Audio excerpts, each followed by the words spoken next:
व्यक्तिगत संबंधों के बारे में। तो प्रेम और विवाह और व्यक्तिगत संबंध में कहा जाए तो इस महीने या मार्च के महीने में राशिफल के अनुसार आपका जो पंचम भाव का स्वामी है वहाँ पर शनि है, बृहस्पति के साथ में यहाँ पर रहेंगे क्योंकि बृहस्पति के नक्षत्र में है। और बृहस्पति में गोचर के अनुकूल की स्थिति में अगर कहा जाए तो गोचर में वो अनुकूल है। और सामान्य तौर पर आपके लव लाइफ में भी बहुत अनुकूलता बनी रहेगी। हालांकि सूर्य की संगत के कारण कुछ शुरुआती अगर दिक्कतों की बात की जाए, चूँकि सप्तम भाव में जब आएंगे ना तो प्रभावित करेंगे ही सप्तम भाव में, और छठे भाव में बैठ करके भी थोड़ा बहुत अनुकूल परिस्थितियां बनाते हैं, लेकिन ये है कि आपके लिए परिणाम जो रहेंगे वो बेहतर रहेंगे।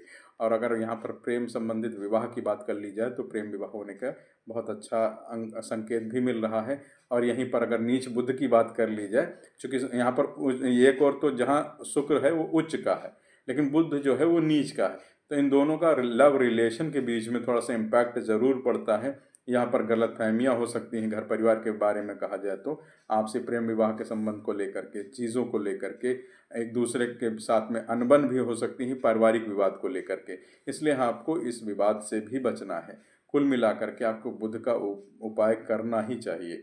और मैं अभी बता देता हूँ इसमें क्या है कि काली गाय को गेहूं की रोटी खिलाइए और निसंतान व्यक्ति की सेवा करें और उनका आशीर्वाद प्राप्त करें। नियमित रूप से गणेश जी की पूजा अर्चना कर लें, यह आपके लिए फ़ायदेमंद रहने वाला है। चूँकि यहाँ पर आपको जो निर्वहन करना है, रिलेशन जो आपको बना करके रखने हैं वो आपके अपने रिलेशन हैं, किसी गैर के नहीं। इसलिए आपको सामान्य और अनुकूल परिस्थिति के हिसाब से ही काम करना चाहिए जो आपके फेवर में चीज़ें हों। यहाँ पर किसी भी ऐसी बात का आप या कहिए कोई ऐसी बात ना करें आपस में, क्योंकि आगे भी यही रिलेशन आपके चलने वाले हैं। अब हम बात कर लेते हैं इनके हिसाब से वित्तीय स्थितियों को देखने की। तो आर्थिक मामलों की बात करें तो इस महीने में आपके धन का स्वामी जो है वह ग्रह है शुक्र, जो कि उच्च अवस्था में है। तो ऐसी अवस्था में आर्थिक मामलों में आपको जो भी समस्याएं आ रही थी वह सब समस्याएं दूर रहेंगी। आपको आर्थिक मदद भी मिलेगी, आपको सपोर्ट रहेगा, आपकी मेहनत के अनुरूप आपको फल भी मिलेगा और आपको पैसे रुपए की कमी नहीं होने पाए, क्योंकि आपके लाभ भाव के जो स्वामी हैं वो चंद्रमा है। तो लिक्विडिटी वाला मामला जो है वो बना रहेगा, उसमें कोई दिक्कत नहीं आने वाली है।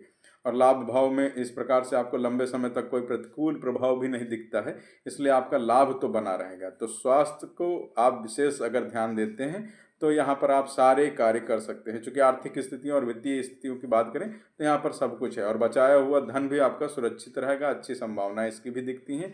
और यहाँ पर वही चीज़ एक बात बोली है मैंने कि आपको जहाँ भी अगर कहा जाए रिस्क लेने वाली बात, तो उसको थोड़ा सा आप अवॉइड कर लीजिएगा बस, बाकी और सारी की सारी चीज़ें आपके फेवर में रहने वाली हैं।